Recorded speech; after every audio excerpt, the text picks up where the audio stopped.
Haleluya, haleluya, haleluya. Shalom Bapak dan Ibu, saudara-saudariku dikasih Tuhan.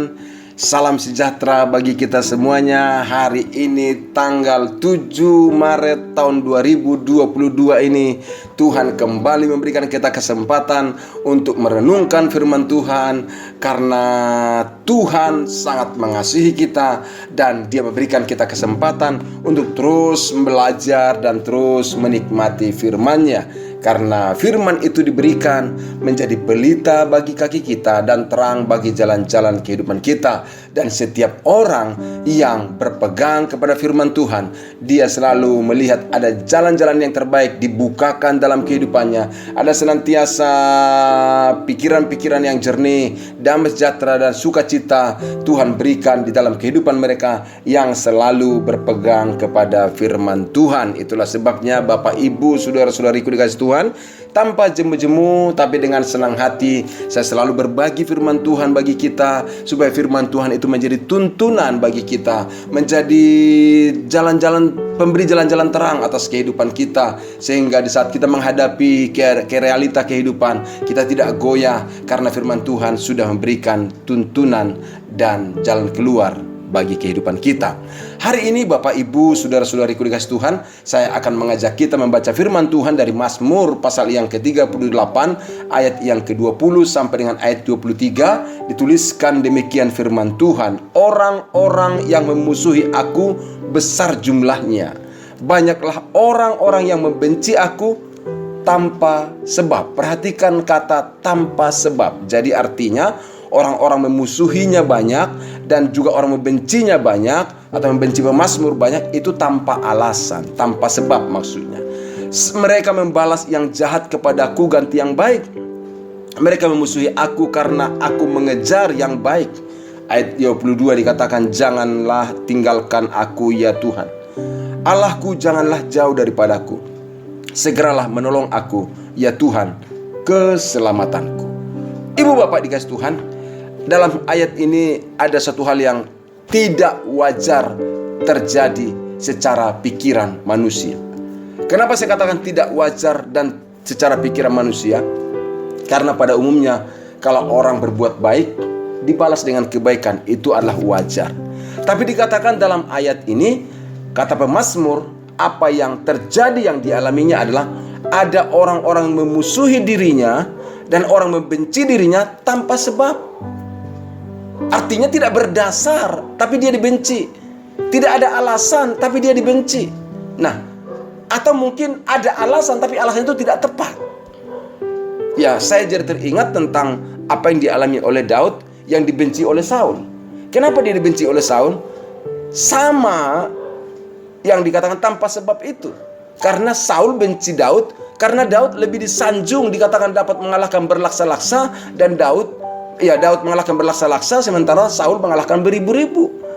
Dia benci dan jengkel kepada Daud hanya karena perkataan itu. Jadi itulah yang saya hubungkan dengan apa yang dikatakan oleh Daud di sini, adalah dibenci dan dimusuhi tanpa sebab. Artinya tidak ada alasan yang tepat. Ya, kalau orang berbuat jahat dijahati lagi sepertinya tepat gitu ya. Ini berbuat baik tapi dijahatin. Itulah yang dikatakan dalam ayat yang ke-21. Mereka membalas yang jahat kepadaku ganti yang baik. Wow, ini sangat mengerikan sekali kok. Kebaikan dibalas dengan kejahatan. Ini kan sebenarnya tidak wajar. Tidak adil lah, bisa kita katakan begitu. Kalau orang membalas kejahatan dengan kejahatan, sepertinya masih adil gitu ya, secara pandangan manusia juga tentunya. Tapi di dalam kondisi ini, bahkan Daud melakukan yang baik, tapi kebaikannya dibalas dengan kejahatan. Dikatakan lagi lebih lanjut di dalam ayat 21, mereka membalas yang jahat kepadaku ganti yang baik. Mereka memusuhi aku karena aku mengejar yang baik. Nah, karena melakukan yang baik, mengejar yang baik, antusias dan semangat untuk melakukan yang baik, malah dibenci, saudara. Kalau saudara punya teman seperti itu, bagaimana kira-kira ya? Arti maksud saya, orang itu ingin mengejar yang baik dan melakukan yang baik kepada Anda. Apa yang Anda lakukan? Ya, kita harusnya baik dong kepada dia.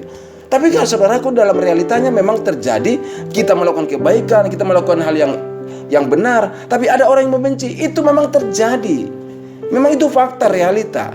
Dan dalam keadaan seperti itu, Bapak Ibu, saudara-saudaraku dikasih Tuhan, Ada hal yang indah yang dilakukan oleh pemazmur. Dikatakan dalam situasi itu dia berkata, janganlah tinggalkan aku ya Tuhan. Allahku, janganlah jauh daripadaku. Segeralah menolong aku ya Tuhan dan keselamatanku. Penjelasannya bagi kita berdasarkan firman Tuhan ini, Bapak Ibu dikasih Tuhan, pemazmur mengalami perlakuan yang tidak baik. Pemazmur mengalami perlakuan yang tidak adil. Dimusuhi, dibenci tanpa sebab.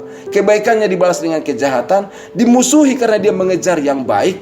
Ini sungguh aneh, tidak wajar, tidak adil. Tetapi saudaraku dikasih Tuhan, inilah yang saya katakan. Pemazmur membawa permohonan kepada Allah. Tuhan, janganlah tinggalkan aku. Tuhan, janganlah jauh dariku. Tuhan, segeralah menolong aku. Ini sangat luar biasa. Karena saya katakan kenapa sangat luar biasa. Pada umumnya, kalaupun orang itu berbuat salah, atau katakan berbuat jahat, dibalas kejahatannya. Kejahatan dibalas dengan kejahatan. Itu pun orang itu pasti marah juga, iya kan? Waduh, kamu ya, balas-balasannya bisa jengkel juga kan? Tapi yang paling ngeri lagi adalah kalau kebaikan dibalas dengan kejahatan, biasanya semakin jengkel. Wah, dasar kamu gak bisa balas budi, dasar kamu gak tahu berterima kasih. Saya udah buat baik, kamu balas lagi dengan kejahatan. Kamu balas dengan kecurangan kepada saya. Awas kamu ya, saya balas kamu ya. Wah, mulai ini muncul niat untuk membalas. Kamu belum tahu saya siapa ya. Wah, mulai emosi. Tapi Daud tidak melakukan seperti itu. Dia tidak emosi, dia tidak marah-marah, dia tidak bermaksud untuk membalas kejahatan dengan kejahatan. Karena walaupun dia punya kesempatan untuk membalas, ingat ya, kaitannya dengan Daud dengan Saul ini. Daud punya kesempatan untuk membunuh Saul, tapi Daud tidak membunuh Saul. Tapi saya mau katakan dalam ayat ini menjadi jawaban ternyata. Ternyata kalau dia mengalami perlakuan yang tidak baik, dijahati karena dia melakukan yang baik, nah dia melakukan hal yang sangat indah. Dan saya percaya ini merupakan hal yang bisa kita lakukan juga dalam hidup kita. Apakah itu? Datang kepada Tuhan, memohon penyertaan dan pertolongan Tuhan. Pemazmur datang kepada Tuhan, Daud datang kepada Tuhan, bermohon kepada Tuhan, dikatakan jangan tinggalkan aku ya Tuhan. Sementara dia diperlakukan tidak baik oleh orang-orang yang membenci dia tanpa alasan, memusuhi dia tanpa alasan, tanpa sebab. Dan dia datang kepada Tuhan, dia tidak bermaksud membalas, dia tidak bermaksud untuk menunjukkan kekuatannya, tapi dia mengatakan jangan tinggalkan aku ya Tuhan, jangan jauh daripadaku. Ya benar, karena kalau Tuhan yang menyertai, jika Tuhan yang ada bersama-sama dengan kita, maka semua yang dirasakan oleh orang-orang jahat, semua yang akan dilakukan oleh orang-orang yang bermaksud buruk, semua akan diabaikan, semua akan disingkirkan, karena Tuhan yang akan menolong dan menyertai. Dan dikatakan juga oleh pemazmur, segeralah menolong aku, karena pertolongan Tuhan selalu yang terbaik bagi orang-orang yang berharap kepada Dia. Manusia mungkin bermaksud jahat, tapi Tuhan selalu bermaksud baik dan selalu menyatakan pertolongan dalam kehidupan orang berharap kepadanya. Itulah sebabnya pemazmur tidak membalas kejahatan orang berbuat jahat kepadanya. Pemazmur tidak mengutuk orang yang berlaku jahat kepadanya, tetapi dia tetap bersandar kepada Tuhan dan tetap berbuat baik. Karena memang perbuatan baik akan mendatangkan kebaikan dari Tuhan, dan perbuatan jahat akan mendatangkan pembalasan juga dari Tuhan. Itulah sebabnya tetap berbuat baik. Bapak dan Ibu, saudara-saudara Tuhan, kalaupun perbuatan baikmu disalah mengerti oleh orang lain, kalaupun perbuatan baikmu diselewengkan oleh orang lain, ya benar, kita perlu lebih bijak. Tapi saya beritahu, lebih bijak itu bukan berarti berhenti berbuat baik. Berbuat baiklah kepada siapa kita bisa berbuat baik, dan berbuat baiklah kepada mereka yang mengerti tentang kebaikan itu. Tapi yang jelas Bapak Ibu dikasih Tuhan, bahwa Tuhan akan memberkati orang yang senantiasa berbuat baik, sementara orang berbuat jahat akan mendatangkan murka Tuhan, penghukuman Tuhan atas dirinya.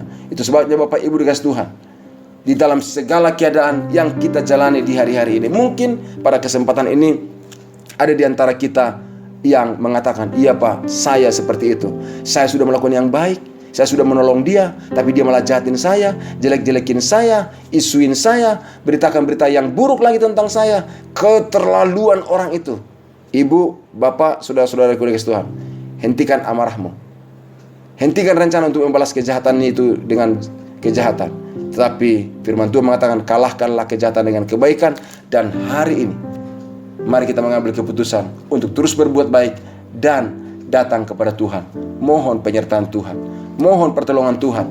Biar Tuhan yang menunjukkan mana yang benar, mana yang salah. Biar Tuhan yang menunjukkan mana yang harus dibela, mana yang tidak perlu dibela. Dan kalau Anda dimusuhi, Anda dijahati karena melakukan kebaikan, percayalah tangan Tuhan, pertolongan Tuhan terarah dan tertuju kepada kita, dan pertolongannya akan selalu nyata bagi kita. Penyertaannya selalu nyata bagi kita. Percaya dalam hal itu. Jangan pernah merencanakan kejahatan. Jangan pernah merencanakan hal yang buruk. Jangan pernah membalas kejahatan dengan kejahatan.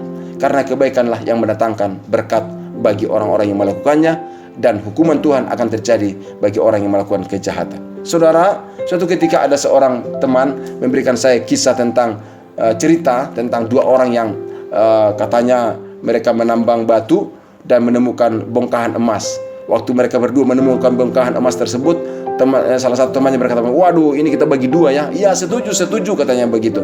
Waktu dikatakan setuju, maka temannya berkata begini, sebelum kita membagi, kamu cari makanan dulu deh ke perkampungan dekat di sini, supaya kita bisa nanti makan bersama-sama. Setelah makan baru kita bagi emasnya. Oke, temannya setuju dan dia pergi. Sementara temannya pergi, yang satu ini dia berpikir begini, waduh, sayang juga kalau emas ini nanti dibagi dua. Ini hanya buat saya saja. Akhirnya buat lubang yang dalam, sementara nunggu temannya datang, dan dibuat lubang dan ditutupi dengan daun-daun, dengan harapan nanti teman saya jatuh ke sini, dia pulang, dia akan mati. Dan dipersiapkan sedemikian rupa, dan dia sambil nunggu di pinggiran lubang yang dia gali tersebut. Diharapkan supaya teman saya nanti mati, emas ini buat saya sendirian. Nah, temannya juga yang pergi beli makanan, setelah selesai beli makanan, dia berpikir, waduh, itu emas itu kalau buat saya sendiri, wah, saya cepat kaya ini. Harusnya itu buat saya, biarlah teman saya itu nanti kalau dia mati, maka semua emas itu buat saya. Dan akhirnya dia datang, bawa makanan itu diracun, dan dibawalah makanan tersebut. Dan dia katakan kepada temannya, hei, ini ada makanan, oke, silakan datang sini cepat. Dan dia datang dan mendekati ke temannya, benar, dia jatuh ke lubang itu, dan karena sudah dipersiapkan, akhirnya dia mati di bawah, di dalam dalam lubang tersebut. Waktu dia mati di situ, temannya berpikir, wah, emas ini buat saya semuanya, saya akan kaya, kata temannya. Dan dia berpikir, tapi sebelum saya pulang bawa emas ini, lebih baik saya makan dulu. Dan akhirnya apa yang terjadi? Dia makan, karena makanan yang tadi dibawa oleh temannya terlempar, nggak masuk ke dalam lubang yang dibawa, terlempar keluar, dan dia makan.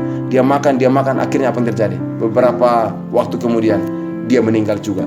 Dua-duanya mereka meninggal, dan emas itu, ya jangan saudara tanya siapa yang punya emas. Sekarang kalau saudara mau silakan ambil emasnya. Saya nggak tahu juga, ini namanya juga cerita Bapak Ibu. Nah, tapi yang saya mau katakan adalah kejahatan itu pasti akan menghasilkan yang buruk atas kehidupan orang yang merencanakannya. Jadi kalau ada orang merencanakan kejahatan, melakukan kejahatan atas kehidupanmu karena engkau melakukan kebaikan, biarkan saja, Tuhan yang akan membalaskan kejahatan-kejahatan mereka. Tapi kita harus ambil keputusan terus berbuat baik, melakukan kebaikan. Karena bagi mereka yang melakukan kejahatan, bagi orang yang berbuat baik akan merugikan pelakunya. Jangan sampai saudara juga merasa jadi rugi. Orang yang sudah Anda tolong berbuat baik kepada Anda, dan orang yang sudah Anda tolong berbuat jahat kepada Anda akhirnya membenci dia. Rugi saudara, ruginya dua kali. Anda sudah menolong, sudah keluarkan bantuan kepada dia, akhirnya Anda juga membenci dia. Rugi dua kali. Nah, saya katakan, biarlah orang melakukan kejahatan menerima upahnya dari Tuhan, dan orang melakukan kebaikan menerima upah dari Tuhan. Dan doa dan harapan saya, saudara yang mendengarkan renungan ini menjadi orang-orang yang menerima kebaikan dari Tuhan karena pertolongan Tuhan. Itulah sebabnya, percayalah, setiap waktu, setiap saat Tuhan siap untuk menolong orang yang dan menyertai orang berlaku baik. Dan setiap saat, setiap waktu, bahwa Tuhan akan menyatakan pertolongannya. Itu sebabnya, biarlah pembalasan menjadi milik Tuhan, dan biarlah milik kita adalah berkat yang limpah karena kita melakukan kebaikan-kebaikan di dalam pandangan Tuhan. Tuhan Yesus memberkati kita semuanya. Salam sejahtera bagi kita. Dan pagi hari ini, kiranya kebaikan dari Tuhan limpah dalam kehidupan kita. Kalaupun orang membalas kebaikan dengan kejahatan, tetaplah berbuat baik dalam kehidupan kita. Tuhan Yesus memberkati dan menyertai Bapak Ibu semua. Dan hari ini saya berdoa, Tuhan membawa kita untuk mengalami kebaikan-kebaikan Tuhan. Tuhan memberkati, salam sejahtera bagi kita. Shalom. Dan jangan lupa, jika ada pokok doa, Bapak Ibu, tuliskanlah di kolom komentar, atau tuliskanlah melalui nomor WA yang ada di podcast ini. Dan saya percaya Tuhan akan mendengarkan dan menjawab doa-doa kita. Tuhan Yesus memberkati. Salam sejahtera bagi kita semuanya. Amin.